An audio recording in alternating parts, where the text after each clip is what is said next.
You are watching Reporter Evening Show. Professor T J ജോസഫിന്റെ കൈവെട്ടിയ കേസിൽ popular front പ്രവർത്തകൻ സവാദ് ഇന്ന് കണ്ണൂരിൽ നിന്ന് പിടിയിലായി. 13 വർഷങ്ങൾക്ക് ശേഷമാണ് സവാദ് പിടിയിലായത്.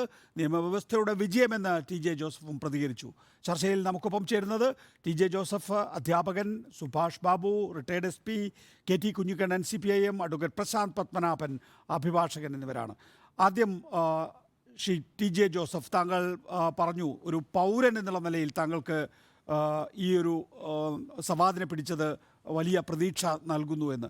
വ്യക്തിപരമായി താങ്കളെ സംബന്ധിച്ചിടത്തോളം അത് ഒരു മാറ്റവും ഉണ്ടാക്കുന്നില്ല എന്നാണോ?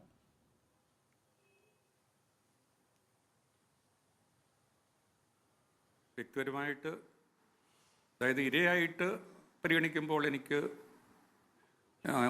ഒരു ഭാവവ്യത്യാസം ഉണ്ടാക്കുന്നില്ല. കാരണം ഈ പറയുന്ന സവാദൊക്കെ പ്രതികളാവുന്നത്, ഒന്നാം പ്രതിയാവുന്നത് എന്നെ ഏറ്റവും കൂടുതൽ മുറിപ്പെടുത്തി എന്നുള്ള ഒറ്റ കാരണത്താലാണ്.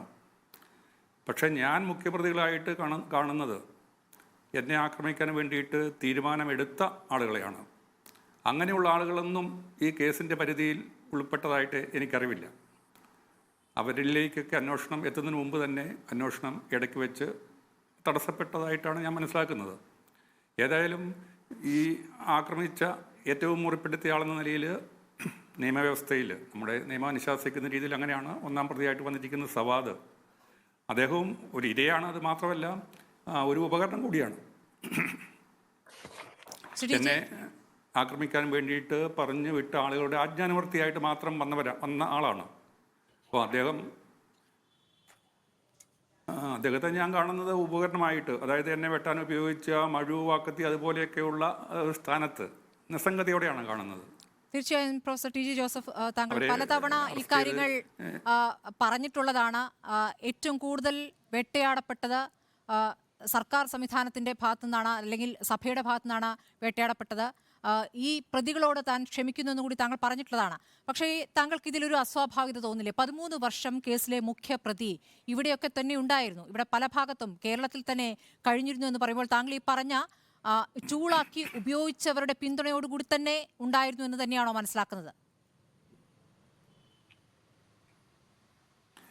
അത് പ്രബലമായിട്ടുള്ള ആളുകളുടെ ഒരു പിൻബലം ഉള്ളതുകൊണ്ട് അങ്ങനെ 13 വർഷക്കാലം പിടികൊടുക്കാതെയൊക്കെ കഴിയുന്നത് വളരെ എളുപ്പമുള്ള കാര്യമായിട്ടാണ് ഞാൻ മനസ്സിലാക്കുന്നത്. അതുമാത്രമല്ല, ഇത്രയും ആളുകളുള്ള, ജനകോടികളുള്ള നമ്മുടെ രാജ്യത്ത് ഈ മൊബൈൽ ഫോണോ ഒക്കെ ഉപയോഗിക്കാതെ ഒതുങ്ങി എവിടെയെങ്കിലും കഴിഞ്ഞാൽ, അതായത് പൊതുരംഗത്ത് വരാതെ പരസ്യ ജീവിതത്തിലൊന്നും മുതിരാതെ അങ്ങനെ കഴിഞ്ഞുകൂടിയാൽ 13 വർഷക്കാലം എങ്ങനെ ഒളിവിൽ കഴിഞ്ഞത് എന്നെ സംബന്ധിച്ചും അത്ഭുതമല്ല. കാരണം 7 ദിവസം ഞാനും ഒളിവിൽ പോയിട്ടുണ്ട്. ചോദ്യപേപ്പർ വിവാദം ഉണ്ടായ നാളുകളിൽ മുൻകൂർ ജാമ്യം എടുക്കാം എന്നുള്ള ഒരു പ്രതീക്ഷയിൽ 7 ദിവസം ഒളിവിലിരുന്ന ആളാണ് ഞാൻ. അന്ന് ഞാൻ മൊബൈൽ ഫോണൊന്നും ഉപയോഗിക്കാതെ വീട്ടുകാരുമായിട്ടോ സുഹൃത്തുക്കളുമായിട്ടോ ബന്ധപ്പെടാതെ അങ്ങനെ ഇരുന്നതുകൊണ്ട് പോലീസിന് എന്നെ കണ്ടെത്താനായില്ല. ഞാൻ അവസാനം സ്വമേധയാ വന്ന് കീഴടങ്ങുകയാണ് ഉണ്ടായത്. അന്ന് പോലീസ് എന്നെ കണ്ടുപിടിക്കാൻ വേണ്ടിയിട്ട് വളരെയധികം ഉത്സാഹിച്ചിട്ടുണ്ട്. അത്രയൊന്നും ഉത്സാഹം ഈ കേസിൽപ്പെട്ട പ്രതികളെ കണ്ടുപിടിക്കാൻ വേണ്ടിയിട്ട് പോലീസ് നടത്തിയിട്ടുണ്ടോ എന്ന് എനിക്ക് സംശയമുണ്ട്. കാരണം എന്നെ കണ്ടുപിടിക്കുക എന്നുള്ളത്, എന്നെ അറസ്റ്റ് ചെയ്യുക എന്നുള്ളത് പോലീസിന് വളരെ സമ്മർദ്ദം ഉണ്ടാക്കിയൊരു സംഗതിയാണ്. അതുകൊണ്ട് അവർ വളരെ ശുഷ്കാന്തിയോടുകൂടിയാണ് എന്നെ കണ്ടുപിടിക്കാൻ വേണ്ടിയിട്ട് തത്രപ്പെട്ടത്. പക്ഷേ എന്നെ ആക്രമിച്ച കേസിലുള്ള പ്രതികളെ കണ്ടുപിടിക്കാൻ വേണ്ടിയിട്ട് പോലീസ് അത്ര ശുഷ്കാന്തി കാണിച്ചിട്ടുണ്ടാവില്ല. കാരണം അവർക്ക് സമ്മർദ്ദം ഉണ്ടായത് കേസിനെ തടസ്സപ്പെടുത്തുന്ന രീതിയിലാണ്. എൻ്റെ കാര്യത്തിൽ എന്നെ അറസ്റ്റ് ചെയ്യാൻ വേണ്ടിയിട്ട് ഉത്സാഹിച്ച പോലീസിന് എനിക്കെതിരെ ആക്രമണം ഉണ്ടായപ്പോൾ പ്രതികളെ പിടിക്കാതിരിക്കാനുള്ള സമ്മർദ്ദമാണ് വിവിധ തുറകളിൽ നിന്ന് ഉണ്ടായിട്ടുള്ളതായിട്ട് ഞാൻ മനസ്സിലാക്കുന്നത്. അതുകൊണ്ട് ഈ 13 വർഷക്കാലം സവാദ് ഒളിവിലിരുന്നു എന്നുള്ളത് എന്നെ അത്ഭുതപ്പെടുത്തുന്ന ഒരു സംഗതിയേ അല്ല. ഈ സവാദിനെ താങ്കൾ തിരിച്ചറിയുമോ എന്നുള്ളൊരു ചോദ്യം ഉണ്ടാവുമല്ലോ സ്വാഭാവികമായിട്ടും.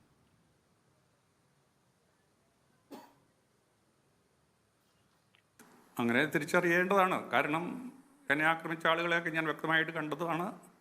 അവരുടെയൊക്കെ മുഖം എൻ്റെ മനസ്സിലുള്ളത് കൊണ്ട് 13 വർഷങ്ങൾ അവരിൽ കാലത്തിൻ്റെ ഒരു മാറ്റം ഉണ്ടാക്കിയാലും തിരിച്ചറിയാൻ സാധിക്കുമെന്ന് തന്നെയാണ് എൻ്റെ ഉത്തമ ബോധ്യം. പ്രൊഫസർ ടി ജെ ജോസഫ്, ആ സംഭവം താങ്കൾക്ക് വ്യക്തമായി ഓർമ്മയുണ്ടോ? സവാദ് എന്ന് പറയുന്നയാൾ എന്തുകൊണ്ടാണ് ഈ പോലീസിൻ്റെ കയ്യിൽ നിന്ന് രക്ഷപ്പെട്ടു പോയത്? സവാദിൻ്റെ റോള് താങ്കൾ പ്രത്യേകിച്ച് ഓർക്കുന്നുണ്ടോ?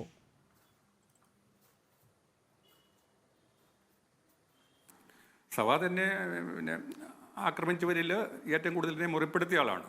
എൻ്റെ കൈ വെട്ടി മാറ്റുന്നത് സവാദാണ്. അതുപോലെ തന്നെ വേറെയും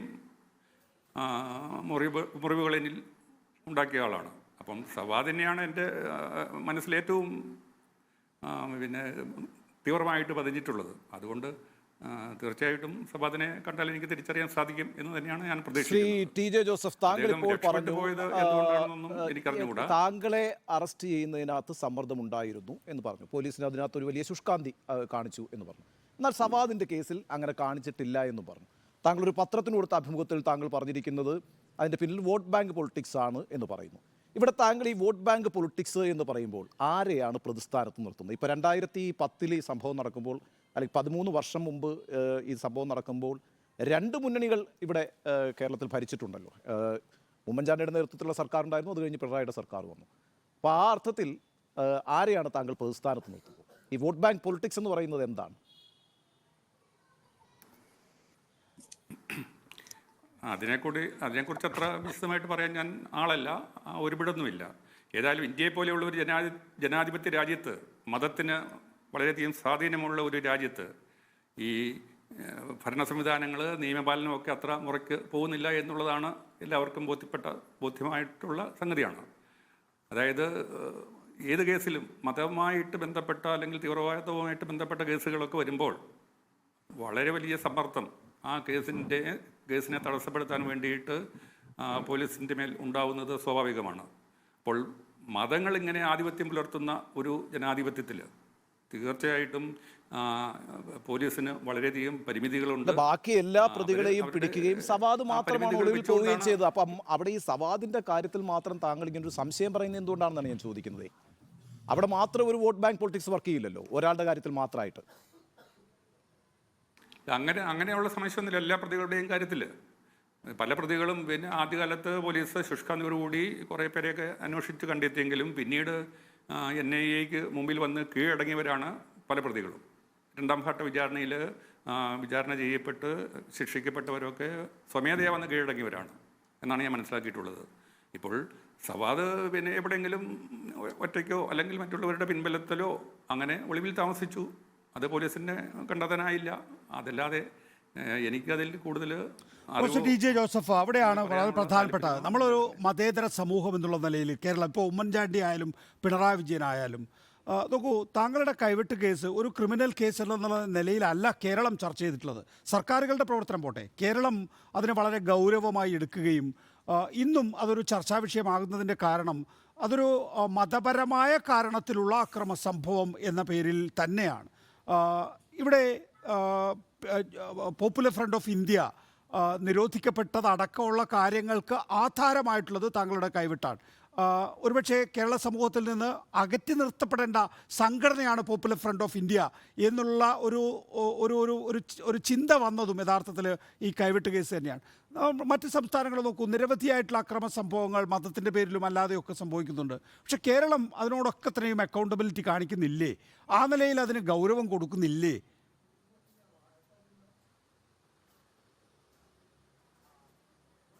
ഏതായാലും പിന്നെ മതേതരമാണ് നമ്മുടെ ഭരണം അല്ലെങ്കിൽ നമ്മുടെ രാജ്യം എന്നൊന്നും ഞാൻ വിചാരിക്കുന്നില്ല. മതേതരം എന്നുള്ളത് ഭരണഘടനയിലുള്ളതാണ്. മതേതരമാണ്, മതമില്ലാത്തൊരു രാജ്യം ആവേണ്ടതാണ് ശരിക്കും ഭരണഘടനാപരമായിട്ട്.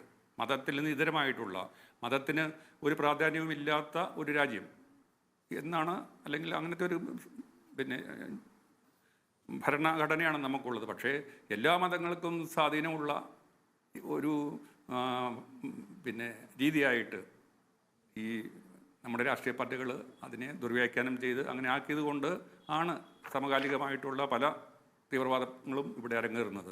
ശ്രീ ടി ജെ ജോസഫ്, എനിക്ക് താങ്കളോട് ഒരു ചോദ്യം കൂടി ചോദിക്കാനുണ്ട്. അതായത് ഈ പ്രൊഫസർ, ഇപ്പോൾ താങ്കൾ ഇന്ന് ന്യൂ ഇന്ത്യൻ എക്സ്പ്രസിന് കൊടുത്ത അഭിമുഖത്തിൽ പറയുന്നൊരു കാര്യമുണ്ട്. അത് മദ്രസകൾക്ക് സർക്കാർ നൽകുന്ന ഫണ്ട് അത് കൊടുക്കാൻ പാടില്ല, ആ എയ്ഡ് അവസാനിപ്പിക്കണമെന്ന് പറഞ്ഞു. മതനിന്ദ നടത്തിയെന്നതിൻ്റെ പേരിൽ കൈവെട്ടപ്പെട്ട ശിക്ഷിക്കപ്പെട്ട ഒരാളാണ് താങ്കൾ. താങ്കൾ വീണ്ടും നടത്തുന്ന പ്രസ്താവന എന്ന് പറയുന്നത് എൻ്റെ നികുതി പണം കൊടുത്ത് മതം പഠിച്ചിട്ട് തീവ്രവാദം ഇവിടെ വളരണ്ട എന്നും അതുകൊണ്ട് മദ്രസകൾക്കുള്ള എയ്ഡ് നൽകണ്ട എന്നുമാണ് താങ്കൾ അഭിമുഖത്തിൽ പറഞ്ഞിരിക്കുന്നത്. വളരെ വിവാദമാകാൻ സാധ്യതയുള്ളൊരു പ്രസ്താവനയാണ്. എന്തുകൊണ്ടാണ് താങ്കൾ ആ മദ്രസയെ പിൻ പോയിന്റ് ചെയ്തത്? നമുക്കറിയാമല്ലോ, ഇപ്പോൾ കേരളത്തിലെ വിവിധ ക്ഷേത്രങ്ങളിൽ അടുത്തിടെ ദേവസ്വം ബോർഡ് ഒരു തീരുമാനം എടുത്തതിൻ്റെ അടിസ്ഥാനത്തിലാണ് ഈ RSSൻ്റെ ആയോധന കലയൊക്കെ നിന്നുപോയത്. അപ്പോൾ അത്തരത്തിലുള്ള ആക്ടിവിറ്റീസൊക്കെ ക്ഷേത്രങ്ങളെ കേന്ദ്രീകരിച്ചൊക്കെ നടക്കുന്നുണ്ട്. ഇവിടെ എന്തുകൊണ്ടാണ് മദ്രസ താങ്കൾ വളരെ കൃത്യമായി പിൻ പോയിന്റ് ചെയ്യുന്നത്?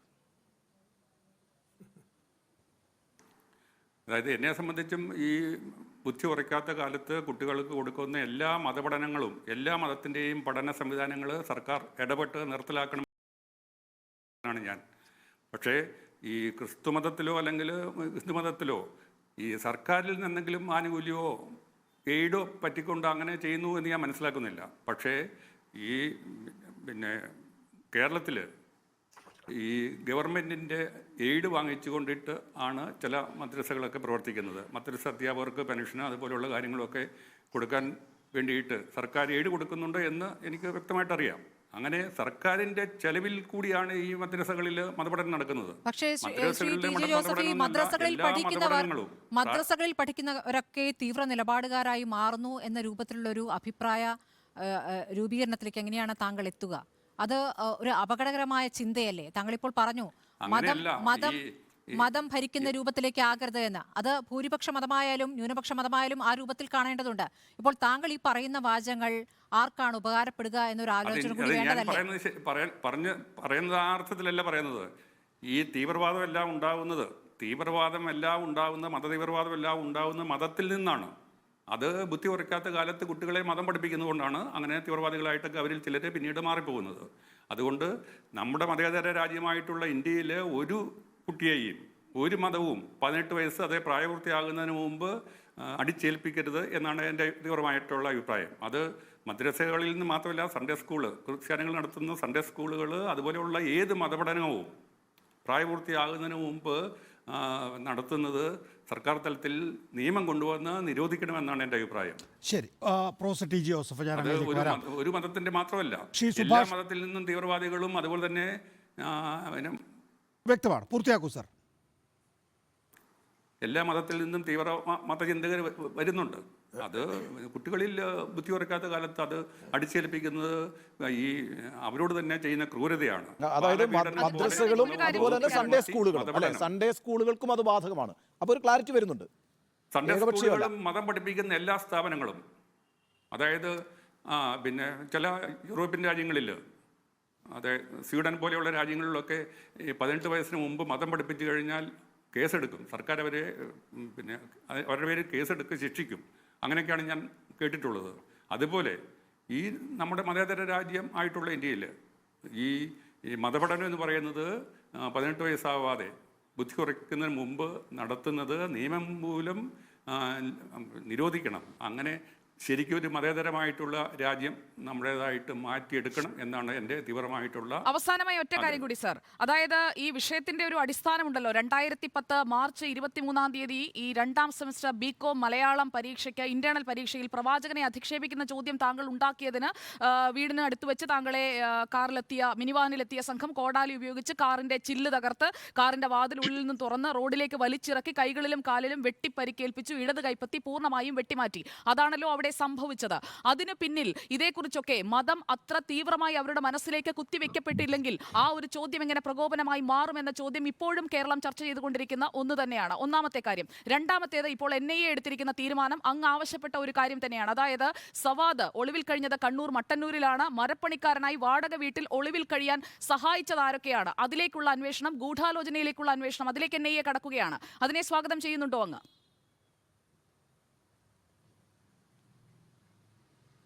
അതായത് മതതീവ്രവാദം ഈ രാജ്യത്ത് നിന്നും ഉന്മൂലനം ചെയ്യാൻ വേണ്ടിയിട്ട് സർക്കാരോ അല്ലെങ്കിൽ നിയമപാലകരോ എടുക്കുന്ന ഏത് തീരുമാനത്തെയും ഞാൻ സ്വാഗതം ചെയ്യുന്നു. മറ്റു അതിഥികളിലേക്ക് പോകുന്നതിന് മുമ്പ് ഒരു ചെറിയ മടങ്ങിയെത്താം ചർച്ചയിലേക്ക്. ശ്രീ സുഭാഷ് ബാബു, ഒരു 13 വർഷം ഒരു പ്രതി ഇങ്ങനെ ഒളിവിൽ കഴിയുക എന്നുള്ളത് അസ്വാഭാവികമായി തോന്നില്ലേ? ഇപ്പോൾ ഏറ്റവും ഒടുവിൽ NIA ഇപ്പോൾ 10 ലക്ഷം ഇനാം പ്രഖ്യാപിക്കുക വരെ ചെയ്തിരുന്നു. ഇപ്പോൾ കണ്ണൂരിൽ വിവിധ രൂപത്തിൽ ഒളിവിൽ കഴിയുകയായിരുന്നു എന്നത് എത്രത്തോളം വിശ്വസനീയമാണ്? ഇയാൾ എവിടെയൊക്കെ പോയിരുന്നിരിക്കാമെന്നാണ് കരുതേണ്ടത്? നേരത്തെ വിദേശത്തേക്ക് കടന്നു എന്നുള്ളതായിരുന്നു നേരത്തെ ലഭിച്ചിരുന്ന സൂചനകൾ.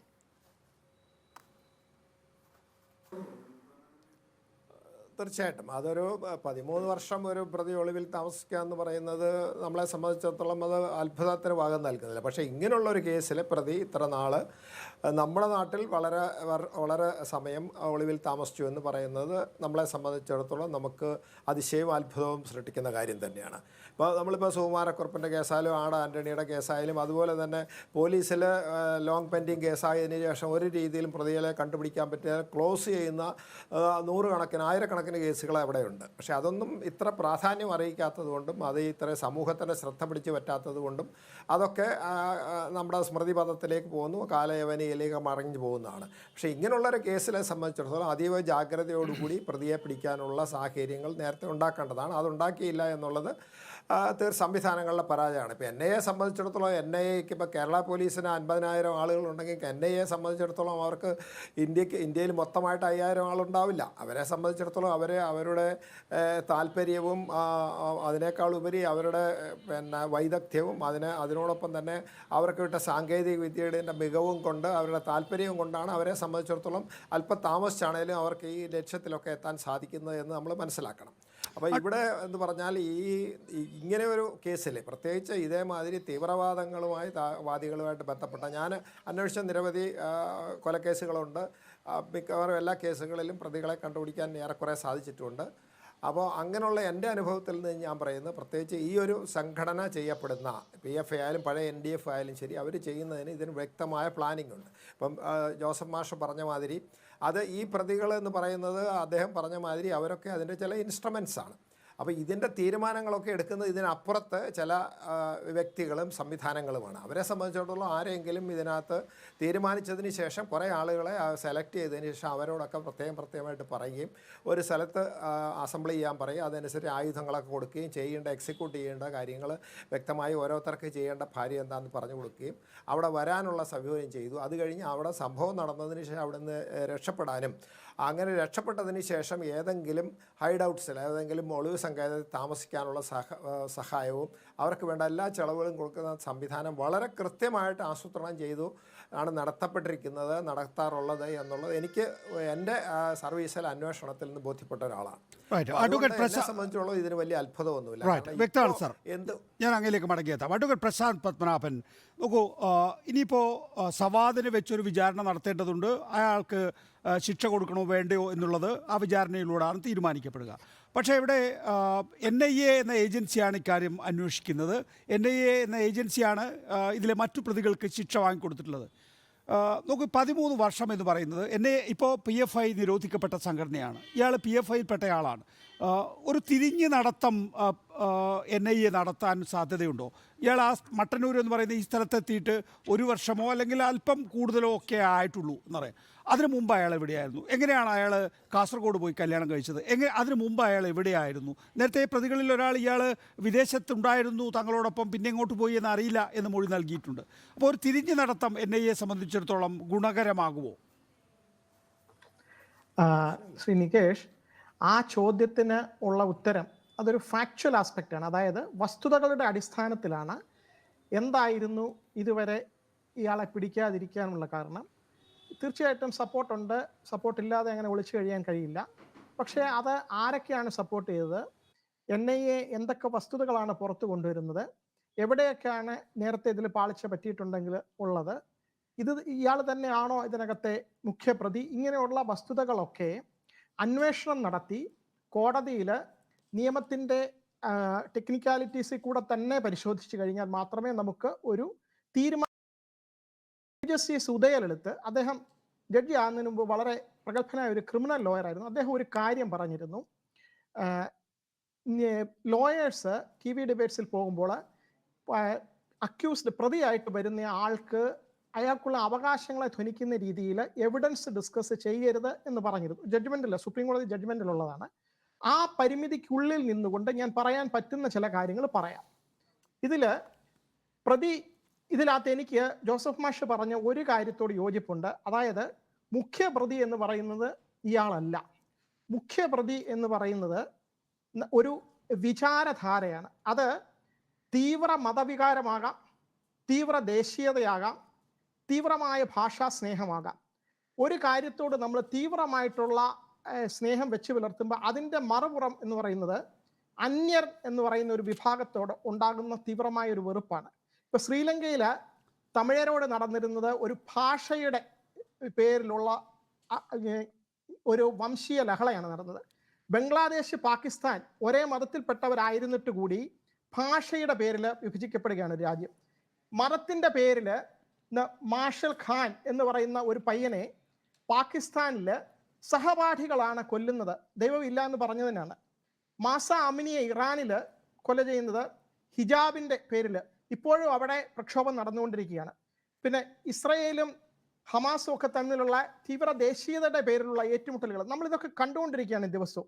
കേരളത്തിലേക്ക് വരികയാണെങ്കിൽ ചേകന്നൂർ മൗലവി കൊലപ്പെട്ടത് അദ്ദേഹം ഒരു മതത്തിനെ ഇങ്ങനെ ഈ രീതിയിൽ ഇന്റർപ്രറ്റ് ചെയ്യണമെന്ന് പറഞ്ഞതിന് അദ്ദേഹത്തെ തട്ടിക്കൊണ്ടുപോയി കൊലപ്പെടുത്തുകയായിരുന്നു. പക്ഷേ ഭാഗ്യത്തിന് അതിനുശേഷം നമുക്ക് കാരശ്ശേരി മാഷ്, ജബ്ബാർ മാഷ് മുതലായ അദ്ദേഹത്തിൻ്റെ ഉറ്റ സുഹൃത്തുക്കളൊക്കെ പൊതുമധ്യത്തിലേക്ക് വന്ന് ഇതിനെ സധൈര്യം ചാലഞ്ച് ചെയ്തു. ലീന മണിമേഖല തമിഴ്നാട്ടിൽ കാളി എന്ന പേരിൽ ഒരു പോസ്റ്റർ ഇട്ടതിന് ഇന്ത്യയിൽ എമ്പാടും FIR ഫയൽ ചെയ്തു. ചീഫ് ജസ്റ്റിസിൻ്റെ മുമ്പിൽ ചന്ദ്രചൂഡാണ് അദ്ദേഹം ഈ FIR എല്ലാം സ്റ്റേ ചെയ്തുകൊണ്ട് ഓർഡർ കൊടുത്തത്. കേരളത്തിലെ ഹരീഷിന് മീശ എന്ന് പറയുന്ന ഒരു നോവൽ എഴുതിയതിൻ്റെ പേരിൽ ത്രെട്ടുണ്ടായി. തമിഴ്നാട്ടിലെ പെരുമാൾ മുരുകന് ഞാൻ എഴുത്ത് നിർത്തുകയാണ് എന്ന് പറഞ്ഞ് അവസാനിപ്പിക്കേണ്ട ഒരു സ്ഥിതി വന്നു. റഫീഖിന് കിതാബ് എന്ന് പറയുന്ന ഒരു നാടകത്തിൻ്റെ പേരിൽ കേരളത്തിൽ ഭീഷണി നേരിട്ടു.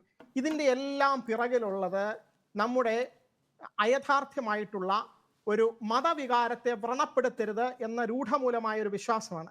ചിലരൊക്കെ പറയാറുണ്ട് വേറൊരു മതത്തെ വികാരത്തെ വ്രണപ്പെടുത്തരുത്. പക്ഷെ ഭരണഘടന പറയുന്നത് സഹജീവികളോട്, വ്യക്തികളോട് നമ്മൾ സാഹോദര്യം പുലർത്തണം.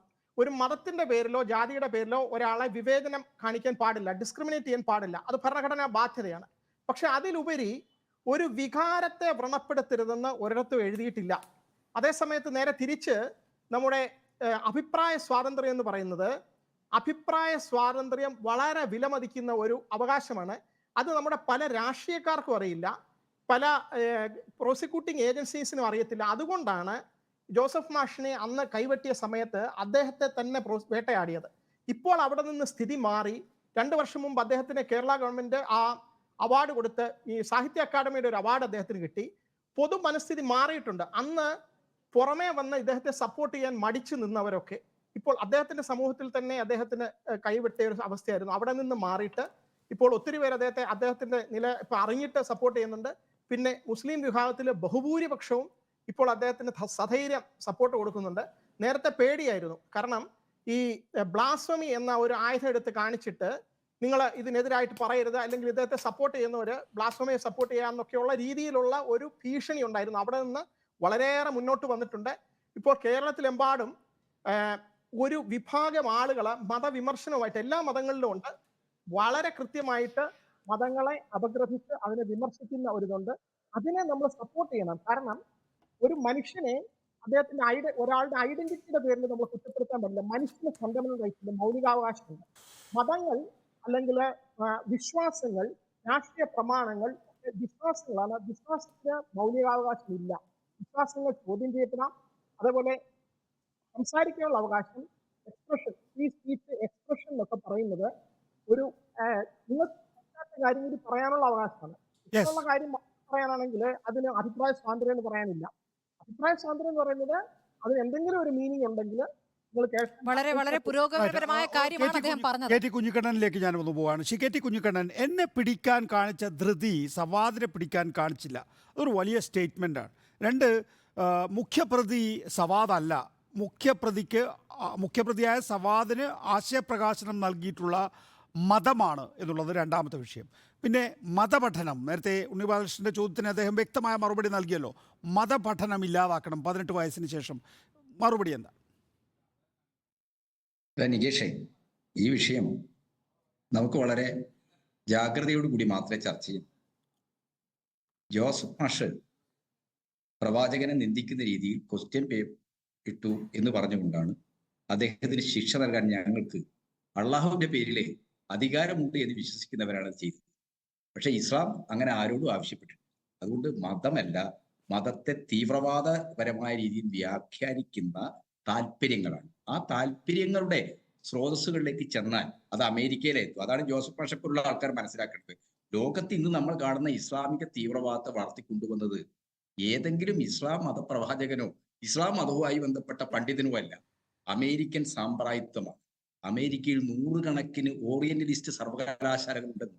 ഈ പശ്ചിമേഷ്യക്കകത്തെയും കാസ്പിയൻ തീരത്തെയും ഒക്കെ എണ്ണ സമ്പത്ത് ലക്ഷ്യം വെച്ചുകൊണ്ട് അവർ നടത്തിയ വളരെ ഭീകരമായ പ്രത്യയശാസ്ത്രം, പ്രത്യേകിച്ച് ഈ അഫ്ഗാനിസ്ഥാനിലെ അവിടുത്തെ കമ്മ്യൂണിസ്റ്റ് സർക്കാരിനെതിരായിട്ട്, PDP സർക്കാരിനെതിരായിട്ട് അവർ നടത്തിയ ഗൂഢാലോചനകളിലൊക്കെയാണ് കമ്മ്യൂണിസ്റ്റ് വിരുദ്ധമായ ഒരു പ്രത്യയശാസ്ത്ര പദ്ധതിയായി, ഒരു മോഡേൺ ജിഹാദിസമായിട്ട് ഇസ്ലാമിനെ വ്യാഖ്യാനിച്ചത്. അങ്ങനെ വ്യാഖ്യാനിച്ച ആളുകളൊക്കെ തന്നെ ആരാണ്? ബെർണാഡ് ലെവീസിനെ പോലുള്ള അമേരിക്കയിലെ ഓറിയന്റലിസ്റ്റ് പണ്ഡിതന്മാരാണ്. ഒസാമ ബിൻ ലാദൻ പോലും തന്റെ ജിഹാദിനെ ന്യായീകരിക്കുന്ന കൊട്ടേഷൻ ഈ ബെർണാഡ് ലെവീസിനെ പോലുള്ള ഓറിയന്റലിസ്റ്റ് പണ്ഡിതനാണ് എടുത്തത്. അതുകൊണ്ട് എന്റെ ബഹുമാനപ്പെട്ട ജോസഫ് മാഷോടും മറ്റ് ഈ രീതിയിൽ മതത്തെ അല്ല നിങ്ങൾ എതിർക്കേണ്ടത്, മതത്തെ ഈ രീതിയിൽ ഉപയോഗിക്കുന്ന, അതായത് മൂലധന പ്രോക്തമായി മതം വരുമ്പോഴാണ് തീവ്രവാദം ഉണ്ടാകുന്നത്.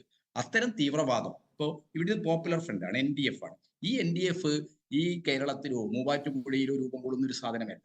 അത് ആഗോളതലത്തിൽ തന്നെയുള്ള ഇസ്ലാമിക ജിഹാദിസത്തിന്റെ ശൃംഖലകളിൽ രൂപപ്പെട്ടതാണ്. അതിന് ഇവിടെ മാത്രമല്ല ബന്ധം, ലോകത്തിന്റെ പല ഭാഗങ്ങളിലും ബന്ധമുണ്ട്. ഇപ്പൊ സവാദ് എന്ന് പറയുന്നത് ഇപ്പൊ പിടിക്കപ്പെട്ടു 13 വർഷങ്ങൾക്ക് ശേഷം. അദ്ദേഹത്തെ കുറിച്ച് വളരെ ഗൗരവവഹമായ അന്വേഷണം നടന്നിട്ടുണ്ട്. അദ്ദേഹത്തിന് പ്രാദേശികമായി പോപ്പുലർ ഫ്രണ്ട് പ്രവർത്തകരുടെ സഹായം കിട്ടിയിട്ടുണ്ട്. നികേഷിന് അറിയാമല്ലോ, ഈ മട്ടന്നൂർ എന്നൊക്കെ പറയുന്നത് കേരളത്തിലെ ഇത്തരം മൂവ്മെന്റുകൾക്ക് വലിയ സ്വാധീനമുള്ള മേഖലകൾ, ഉള്ളി പോലുള്ള പ്രദേശമൊക്കെ നികേഷിനും അറിയാവുന്നില്ല, അത്തരം ഒരു ഏരിയയാണ്. അവിടെയാണ് അദ്ദേഹം എന്ത് ഒരു സാധാരണക്കാരായ ഒരു മരപ്പണിക്കാരനായി പോയി താമസിച്ച് പോലീസിനെ കബളിപ്പിച്ചത്. അത് അദ്ദേഹം ഒടുവിലായിരിക്കും അവിടെ, 1 വർഷം ആയിട്ടുണ്ടാകാം ചിലപ്പോൾ അവിടെ വന്നിട്ട്. അപ്പൊ അതിനു മുമ്പ് അദ്ദേഹം ഇവിടെയായിരുന്നു. അപ്പൊ ഈ കാര്യങ്ങളെല്ലാം തന്നെ നമ്മൾ വളരെ സിമ്പിൾ. ശ്രീ KT കുഞ്ഞിക്കണ്ണൻ, അതിനകത്ത് ഒരു പ്രശ്നം ഈ പ്രൊഫസർ TJ ജോസഫ് ഉന്നയിക്കുന്ന ഒരു വോട്ട് ബാങ്ക് പൊളിറ്റിക്സ് ആണ്. പക്ഷേ അത് ഒട്ടും തന്നെ യുക്തിപരമല്ല എന്ന് ഞാൻ വിചാരിക്കുന്നു. കാരണം നേരത്തെ ശ്രീ MV നികേഷ് കുമാർ ചൂണ്ടിക്കാണിച്ചതുപോലെ ഈ പറയുന്ന കൈവിട്ട സംഭവം ഒരിക്കലേ കേരളത്തിൽ നടന്നിട്ടുള്ളൂ. പിന്നെ കേരളം അതിന് അനുവദിച്ചിട്ടില്ല. പ്രസ്ഥാനത്തിന് ഇവിടെ വേരോട്ടം ഉണ്ടായിട്ടില്ല. അർത്ഥത്തിൽ ആ പ്രസ്ഥാനം പ്രതിരോധിക്കപ്പെട്ടിട്ടുണ്ട്. അപ്പോൾ അവിടെ അങ്ങനെ ഒരു പ്രസ്ഥാനത്തിൻ്റെ ഒരാളെ പിടിക്കുന്നതിന് ഏതെങ്കിലും ഒരു രാഷ്ട്രീയ പാർട്ടി പിന്നെ തങ്ങളുടെ വോട്ട് നഷ്ടപ്പെട്ടു പോകുമോ എന്ന് ആശങ്കപ്പെടേണ്ട ഒരു സാഹചര്യം കേരളത്തിൽ ഉണ്ടായിരുന്നില്ല. അപ്പോൾ അതൊരു അടിസ്ഥാനരഹിതമായ ആരോപണമല്ലേ? തീർച്ചയായിട്ടും രാഷ്ട്രീയ പാർട്ടികൾ ആ രീതിയിൽ ഒരു സമ്മർദ്ദം ചെലുത്തി ഞാൻ വിശ്വസിക്കുന്നില്ല. ഇതിൽ നമ്മൾ കാണേണ്ട ഒരു പ്രശ്നം, ഇപ്പൊ നിങ്ങൾ 4 പേര് ഇരിക്കുകയാണ്. ജോസഫ് മാഷെ പോലെ ഒരു വ്യക്തിമാണ്, അദ്ദേഹത്തിന്റെ വാക്കുകൾക്ക് വലിയ വിലയുണ്ട്. നിങ്ങൾ 4 പേർക്ക് മുമ്പിൽ വെച്ചിട്ടാണ് അദ്ദേഹം പറഞ്ഞത് ഇവിടെ മദ്രസകൾക്ക് സർക്കാർ എയ്ഡ്. അങ്ങനെ ഉണ്ടോ നികേഷ്? ഉണ്ണി ബാലകൃഷ്ണൻ, അങ്ങനെ ഉണ്ടോ? നിങ്ങളൊന്നും പറ. കേരളത്തിലെ മതപാഠശാലകൾ എല്ലാം നടത്തുന്നത് മഹല്ല് കമ്മിറ്റികൾ, അവർക്ക് ശമ്പളം കൊടുക്കുന്നു. ആകെ അദ്ദേഹം അദ്ദേഹം ഈ RSS വാട്സപ്പിൽ നിന്ന് കിട്ടുന്ന വിവരം വെച്ച് അദ്ദേഹത്തെ പോലുള്ള ഒരാൾ സംസാരിക്കാൻ പാടില്ല. അദ്ദേഹം മതനിന്ദ നടത്തി എന്ന് പറഞ്ഞ് അദ്ദേഹത്തെ ആക്രമിച്ചവർ, അവർക്ക് ഒരു കാരണവശാലും മാപ്പില്ല. അത് കേരള സമൂഹം ഒന്നിച്ചതിനെ പ്രതിരോധിക്കാൻ ശ്രമിച്ചിട്ടുണ്ട്. പക്ഷെ ഇദ്ദേഹം ഇപ്പൊ ഈ ചർച്ചയിൽ വന്ന് പറയുമ്പോൾ ചില അപകടങ്ങൾ അതിൽ പതിയിരിക്കുന്നുണ്ട്. അത് അത്ര നിഷ്കളങ്കമായി ഞാൻ കാണുന്നില്ല. ജോസഫ് മാഷക്കുണ്ടായ അനുഭവങ്ങൾ അദ്ദേഹത്തെ സംബന്ധിച്ചിടത്തോളം വ്യക്തിപരമായ വളരെ വേദനാകരമാണ്. അദ്ദേഹത്തിന് ഒരിക്കലും മാപ്പ് കൊടുക്കാൻ പറ്റാത്തത്. പക്ഷെ ആ കാര്യത്തിൽ അദ്ദേഹം വളരെ ഉദാരമായ, വളരെ വിശാല, അവിടെ ഒരു തെറ്റിദ്ധാരണയുടെ പ്രശ്നം ഉണ്ടായിരുന്നു. ഞങ്ങൾ 4 പേരും കേട്ടിരുന്നു, അത് ശരിയാണ്. അവിടെ ശ്രീ KT കുഞ്ഞിക്കണ്ണൻ, അതായത് അദ്ദേഹം പറഞ്ഞത് ഏതെങ്കിലും തരത്തിലുള്ള എയ്ഡ് സർക്കാർ കൊടുക്കുന്നുണ്ട് എങ്കിൽ അത് അവസാനിപ്പിക്കേണ്ടതുണ്ട്. പക്ഷേ പ്രധാനപ്പെട്ട വാദം അതല്ല. പൊതുസ്ഥലങ്ങളിൽ ഇത്തരത്തിലുള്ള പഠന കേന്ദ്രങ്ങൾ അനുവദിക്കരുത്. കാരണം അതും വീട്ടിലിരുന്ന് പഠിച്ചോട്ടെ, അല്ലെങ്കിൽ അതിന് അങ്ങനെയാണ്. ഇപ്പോൾ സൺഡേ സ്കൂള് പള്ളിക്കകത്ത് നടക്കുന്ന ഒരു സംഭവമാണ് ഇത്. പൊതുസ്ഥലത്ത് മതപഠന കേന്ദ്രങ്ങൾ ഉണ്ടാവുകയും ആ മതപഠന കേന്ദ്രങ്ങളിൽ നിന്ന് ഉൾക്കൊള്ളുന്ന ആശയങ്ങളുമായി തീവ്രവാദികൾ ഉണ്ടാവുകയും ചെയ്യുന്നു എന്നുള്ളതാണ്. അതുകൊണ്ട് അതാണ് പ്രധാനപ്പെട്ട ആർഗ്യുമെന്റ് കേട്ടോ.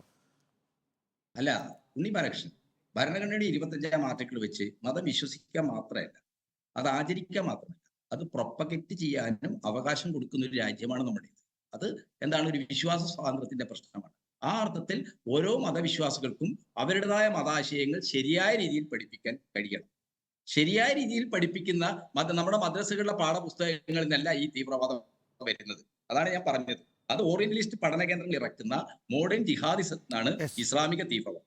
ഇപ്പൊ ഇന്ത്യയിലേക്കുള്ള ഈ ഓറിയന്റലിസ്റ്റ് പഠനങ്ങളാണ് ഈ RSSന്റെ ഐഡിയോളജി. എന്താണ്? നമ്മുടെ വേദങ്ങളും പൗരാണിക സാഹിത്യവും